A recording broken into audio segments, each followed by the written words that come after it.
Hello and welcome to Murphy's Garden, and you join me today. I'm back in the woodland garden. We did the video about 2 weeks ago on this renewing the path. So we renewed the bark chippings and we put the old bark chippings that were on the path into the borders and mulched all the area, and that's done wonders. So while I was doing the work, it kind of occurred to me the area that you see behind me was just a bit sort of lacking in a bit of height really, and it just got us thinking that it would be really quite nice to plant something in this area just to provide a bit of extra interest. We do call this area the woodland garden, but actually in this part of the garden we haven't actually got any trees here. There are trees in the we've got the silver birch, the Betula giacomonte down the other end, but in this part of the garden we just need some sort of height, and we were thinking what could we plant, and just the planting that's there, the colours that they've got a lot of yellow plants, we've got a lot of silver plants, and what we thought would be nice, it'd be nice to have something like a reddy colour, something like this colour, the colour of my top really, something purpley reddy colour, just to provide a bit of contrast. So this video is all about red leaved plants and what are the best ones to use in your garden. So we're going to look at 8 different possibilities of things that we could plant.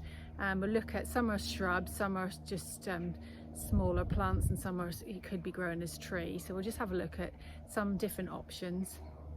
So perhaps a good tip is, if you're planting a tree, is to think about the colour. So I've deliberately put on this purple top, and I'm just pretending to be a tree.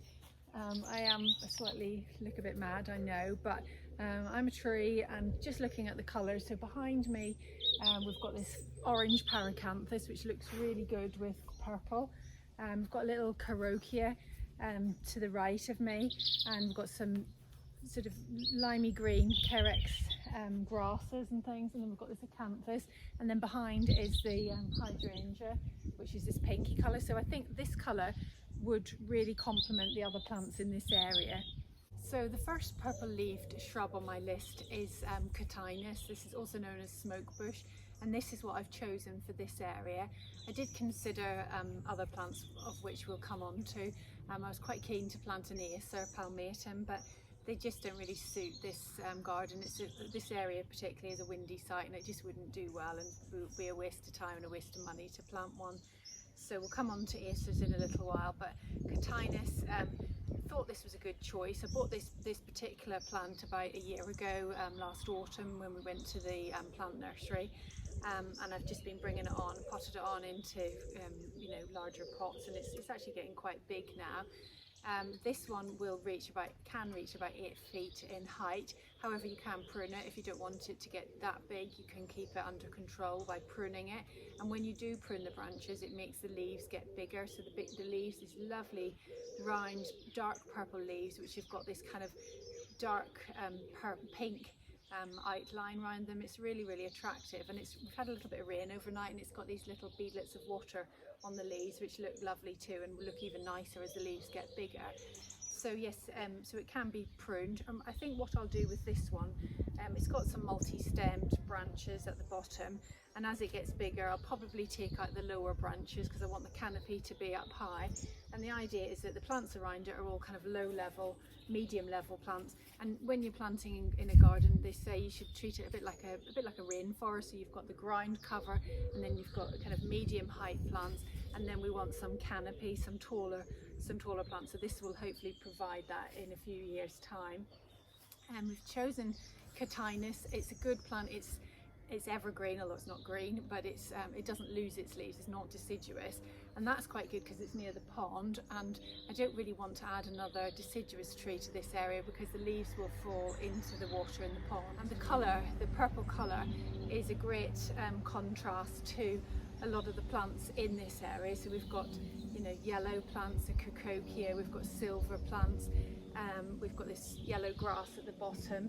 Even the little cyclamen around the feet of the Cotinus will look lovely. So it's a really good contrast in colour, and even the grey fence and the paracanthus behind me should be good.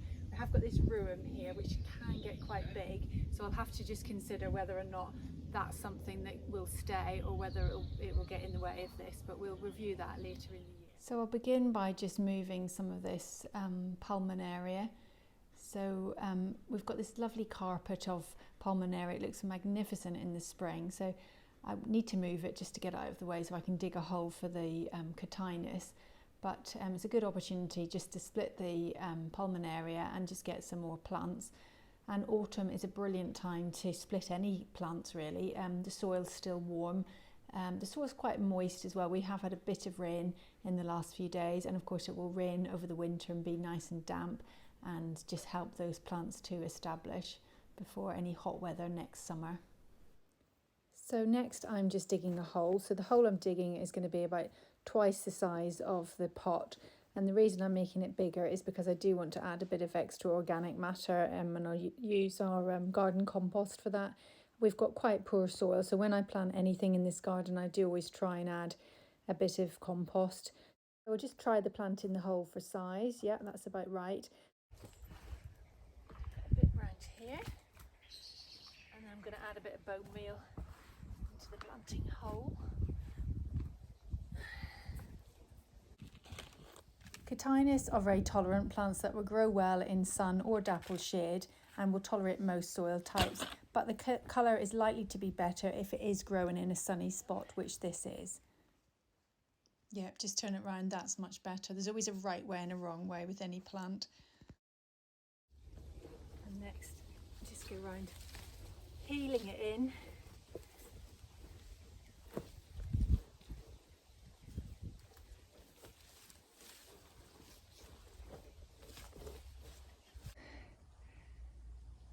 So that's a Cotinus or smoke bush and I planted. You can just see these beautiful leaves up close. It's got the red tinge to the leaves and the leaves are quite big, and I really like it. And we've just, there's a little cyclamen under there, it looks really cute with the little bits of purple on it. And then I've just been sort of infilling the Palmatum, so I had to move a little bit of the Palmatum, and I'm just filling it in just to make this big carpet that we have in the spring. And another plant that's going to look lovely adjacent to it is this Heucheras.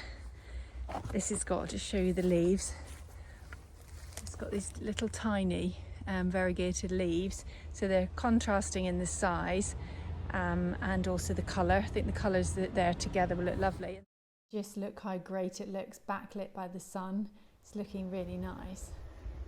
Now the other area that I need to plant something, there's a big gap here. So we've got the, this is Pittosporum, tenuifolium, variegatum. It's a lovely plant, these beautiful leaves. And we did have this, a very nice viburnum just at the back here. There's a phormium just in front. But what happened, we had moles in the garden and they destabilised the ground beneath. And for those of you that have been watching the videos, you'll know that it died completely. I thought it had a bit of life in it, but it didn't survive. So it's an opportunity, I suppose, for something else. We've got this other green shrub here, so I'm thinking again something purple would look quite nice in this area against the white trellis as well. And I kind of thought, I thought this area is in shade, but actually it's not. It gets quite a lot of sun. And so for that reason I was thinking about this. This is a Sambucas nigra black lace. I'm just going to set it here and see what we think. Sambucas nigra black lace is a black-leaved elder and is more beautiful than the common elder that grows in hedgerows. It's got this slim black foliage and is the perfect background for showing off delicate pink tinged elder flowers. The flowers can be used to make pretty pink elderflower cordial, and for intense leaf colour, grow this in a sunny position. It can reach up to 3 metres in height and spread. Sambucas nigra is a deciduous shrub with a dissected purplish black foliage from spring through to autumn, giving a distinctive lacy effect. They're quite unfussy plants and can tolerate most conditions. They do best in a sunny site, but can cope with a little bit of dapple shade, which they may get from this tree. They can cope with any soil type and any aspect as well. They don't mind an exposed or sheltered site. They produce flat umbels of tiny pink flowers, which are produced abundantly in the summer months and have a characteristic grape scent of elderflowers. They then sometimes produce purple black berries too. So I begin by digging a hole, and I'm digging the hole quite a bit bigger than the plant, because this is really quite dry, not very not very great soil, so I do want to add a bit of compost to the planting hole to give it a good start. So that's probably about twice the size of the planting hole. So just going to put that in the hole. Put half of it in now, and then when you plant any tree or shrub, if you've got mycorrhizal fungi, it's quite good to add it to the roots of the plant. I've done that with like the roses when we planted the Amilankia. Unfortunately, I haven't actually got any left, so what I'm going to do is plant it with some bone meal. And bone meal is a root builder, so that's quite good. Never use, I did read somewhere that if you use bone meal and mycorrhizal fungi, the bone meal will undo the benefits of the mycorrhizal, so don't use both, use one or the other. So I want it to be, the height of the plant to be at the same height as it was in the pot. I'm going to just add a bit of moisture, because once I've planted it, sometimes it's quite hard to get the moisture right down to the roots. I did water it yesterday actually, so it has a good drink.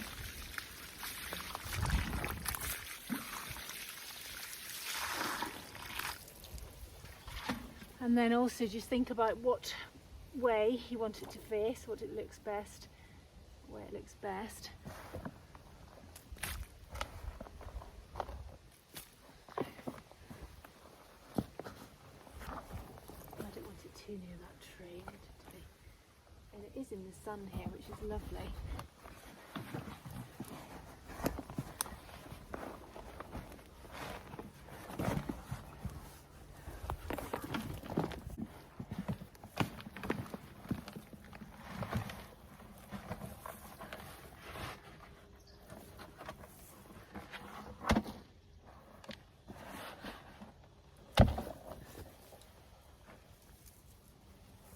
I might put some more compost in actually.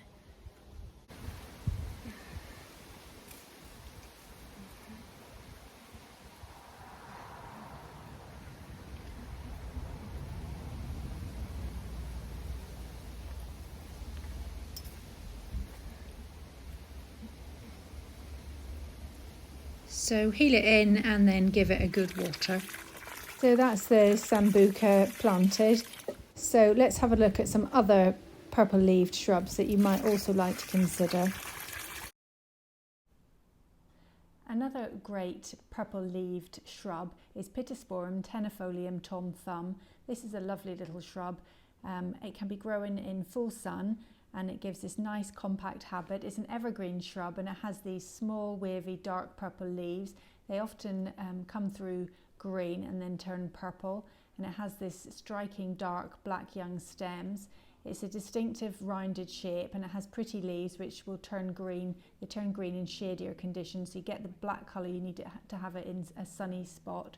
It will give year-round foliage and interest in a sunny, well-drained border. It doesn't get too big. It will get to about 1 metre in height and 0.6 metres in spread, and it will require minimal pruning.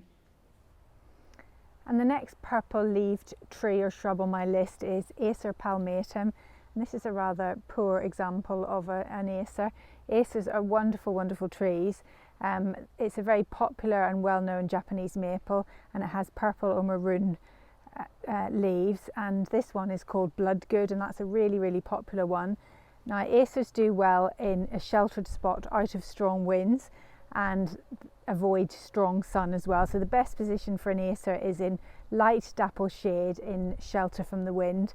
So I'm struggling here to find a spot to plant it. So I did have it when I first bought them. I had 3 and I put 3 of them in the woodland garden because I thought there'd be a nice contrast to the white bark of the silver birch, which they were, but they just haven't thrived. They've struggled, and so I dug them up and put them in pots. I think one of them practically did die. I've got 2 now in pots and both of them look similar to this. They're really, really struggling. You can see that the leaves are kind of burnt, I suppose, by the wind. So I've now moved it, so I've dug them up and put them in pots, leaving them in the woodland garden in pots. I thought they may prefer that, but they didn't like that either. So I've now moved the pots. This one is here by the seating area, and the other one is round by the greenhouse. So both are in quite sheltered positions, so we'll just monitor and see how they do. Another tip with Acers, not that I should be giving tips because mine looks pathetic, but I also have read that you shouldn't plant them deep. They should be planted with not lots of soil over them, so don't plant them too deep. So hopefully you can grow a better specimen of an Acer than I can, and I'm very envious for all you people out there who've got magnificent Acers growing in their garden, but that seems to be something that I just can't really grow. But hey ho, there's lots of other things I can grow. Bloodgood is a large, bushy, deciduous shrub with deep red purple leaves with 5 to 7 slender pointed lobes which turn red in autumn. Small purple flowers are followed by red fruits. This is one of the very best purple-leaved Japanese maples. Acers like moist but well-drained soil and can tolerate any soil type and full sun or light shade, but they do need, as I said, a sheltered spot to thrive and will grow 2.5 to 4 metres in height in 10 to 20 years. Number 5 on our list are Heucheras. Heucheras come in all different colours, from limey green to yellow to sort of burnt orange, but if it's a low level purple leaved plant that you're after, then look no further than Heucheras. There are many to choose from. There are several hundred Heucheras to choose from and lots of variations of purple leaves. They have also been crossed with the closely related Tiarellas to produce Heucherellas, widening the choice even more. Heucheras are easy to grow, versatile and low maintenance plants. They are popular as ground cover and are good at filling gaps between taller plants and provide colour virtually all year round. They like dappled or partial shade. Darker leaf varieties can cope with more sun, and in fact this may even enrich the colour further. They grow well in average soil types, not too wet and not too dry. They look great growing in pots and make lovely displays over the winter months with pansies, and also provide good colour in summer pots too. And here we've got it growing in some containers with diacia and osteospermum and geraniums. So it's a nice contrast to the green leaves of the geraniums. And back in the area where we've just planted the Cotinus, there's this little Heuchera, which is a nice contrast next to some of the silvery foliage of the Stachys next to it. So it was just one plant, it was looking a bit lost, so I've dug it up and split it and planted 3 little clumps, because it is best to plant, when you plant, is to try and plant 3, even though it's more expensive than buying the plant. It just looks a bit pathetic when it's just one on its own. So having 3 here, hopefully that will make it bulk up a bit and be a bit more interesting, and it will look nice next to these leaves of the Stachys. Next on our list is Cercis canadensis. We did look at the eternal flame one when we did the tree video, but if you want a purple leafed variety, go for Forest Pansy. Grow this as a shrub or small tree. In the summer, these leaves darken to a rich burgundy before maturing to a stunning mix of gold, orange, scarlet and crimson in the autumn. Grow this in sun or partial shade on well-drained soil, and ultimately it can reach 8 metres in height after 20 years. Next on my list is Fagus sylvatica purpurea. This is copper beech, and copper beech is a great plant. You can grow it as a hedge. Makes a lovely compact hedge, and it's quite easy to keep at about 1 to 5 metres in height. It's quite fast growing, will grow between 40 and 60 centimetres a year, or of course you can grow it into a huge tree. The other thing you can do is get the pendula variety, one called Purple Fountain is good, and that makes for this lovely weeping tree. This is unfussy. It can grow in full sun or semi-shade and can tolerate any soil type and even fairly exposed sites. Next on the list is Berberis, thunbergii, atropurpurea. This is something I have never grown, but Berberis species are known for their spines and tolerant, robust nature, but they aren't often given much credit for their ornamental qualities. This is a deciduous species and has reddish purple leaves. The leaves on young shoots are pinker, giving a lovely fuzzy effect when shrubs are outlined with fuzzy new growth. They bear bright yellow blossom in summer and glossy red berries in the autumn. It grows well in any soil type and colours best when grown in full sun. It doesn't require much pruning, but if wished, it can be clipped into topiarized shapes. So I think we've reached the end of the video, and we've looked at 8 different plants that have purple foliage. So I think purple is a good addition to a garden because it just adds another dimension and a bit of drama and a bit of contrast really. So I hope you find this useful. Thank you very much for watching, and we will enjoy watching these plants, the Sambuca and the Cotinus, grow over the next few months and years, and just monitor how they settle into the garden. Thanks for watching. Join us again in the next video. Bye for now.